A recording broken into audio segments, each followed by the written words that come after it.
திருப்பரங்குன்றம் மலை மேல் இருக்கிற கார்த்திகை தீபத்துல கார்த்திகை தீபம் ஏத்தணுமா? ஏத்தணும். வெற்றிவேல் முருகனுக்கு, வீரவேல் முருகனுக்கு. எட்டலை சென்னைக்கு கொண்டு போடணும்னு ஏன் போடணும்? அருமைச்சர் சிவலிங்கம் சொன்ன மாதிரி நம்ம திருப்பரங்குன்றத்துல தீபம் ஏத்தணும். ஏன்னா அதுதான் உண்மை. திருப்பரங்குன்றத்துல தீபம் ஏத்தணுன்ற எண்ணத்தோட போறோம். அப்படி ஏத்தணும்னா நீங்க எல்லாரும் எட்டையிலை பார்க்கறதுக்கு உள்ள போய் பார்த்து அது 3வது சின்னத்துல எங்க இருந்தாலும் நம்ம நினைச்சிட்டு போனா இந்த சின்னத்துல முத்திரை குத்திடலாம்.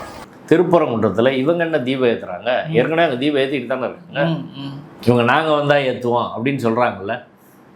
ராஜன் செல்லப்பா சொல்கிறாருல, 94 ஜெயலலிதா அவர்கள் முதல்வராக இருக்கும்போது இதே கார்த்திகை தீபம் பிரச்சனை வருது, இதே இந்து முன்னணி தான் கிளப்புறாங்க. அன்னைக்கு ஜெயலலிதா அவர்கள் சொன்னது நாங்கள் பாரம்பரியமாக ஏற்றுறதெல்லாம் ஏற்றுவோம். அன்னைக்கு ராஜன் செல்லப்பா கட்சியில் இருந்தாரா இல்லையா? இருந்தார்ல. ஆமாம். செல்லூர்ராஜ் இருந்தார்ல, எடப்பாடி இருந்தார்ல.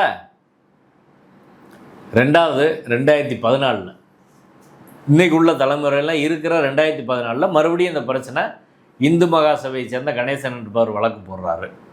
அந்த வழக்கிலும் ஜெயலலிதா அவர்கள் எடுத்த நிலைப்பாடு உச்சி பிள்ளையார் கோயிலில் தான் ஏற்றுவோம். 2017 இன்னைக்கு பேசுகிறார்ல எடப்பாடி, அந்த கூட்டணியில் பிஜேபி இருக்குல்ல, இவர்கள் எடப்பாடி முதல்வராக இருக்கிற போதும் அதே ஸ்டாண்டு தான். கேட்டது இதே போல் சங் பரிவார் அமைப்புகள், எதிர்த்தது அதிமுக. எடப்பாடி இன்னைக்கு அது பதில் சொல்லணும்ல, ராஜன் செல்லப்பா பதில் சொல்லணும்ல. அதையே தான் ஸ்டாலின் கவர்மெண்ட் செஞ்சிச்சு. இவன் என்ன சொல்கிறான்னா, தர்கா பக்கத்தில் இன்னொரு இடத்துல ஏற்று அப்படின்றதா இப்போ பிரச்சனை. இன்னொரு இடத்துல ஏற்றுன்றது கோயில் பழக்க வழக்கத்தை மாற்று, கோயிலோட மரபை மாற்று அப்படின்றதா இன்னொரு இடத்துல ஏற்ற சொல்கிறது. ஏன் பழமுதிர் சோலையில் இன்னொரு இடத்துல ஏற்றுன்னு கேட்கல?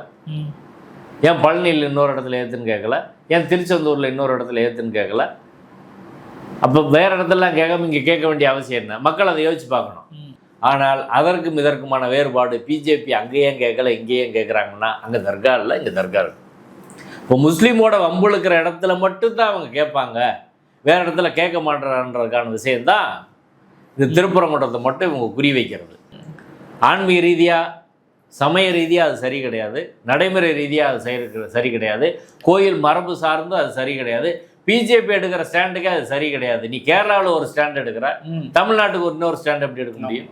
சபரிமலையில் கோயில் மரபை மாற்றக்கூடாதான், தமிழ்நாட்டில் கோயில் மரபை மாற்று, எதுக்கு அரசியலுக்காக மாற்று, அங்கே பாயை வந்து வச்சுருக்கிறாங்க அப்படின்னா. தேர்தல் கமிஷன் இந்த வாக்குறுதியை அவர்கள் கொடுத்ததற்காக இந்த வேட்பாளர்களை தகுதி நீக்கம் பண்ணணும். ஸ்பெசிஃபிக்காக பாருங்க, நீங்கள் மதத்தையே கடவுளை பயன்படுத்தி ஓட்டு கேட்கக்கூடாது அப்படின்னு ஸ்பெசிஃபிக்காக பாருங்க.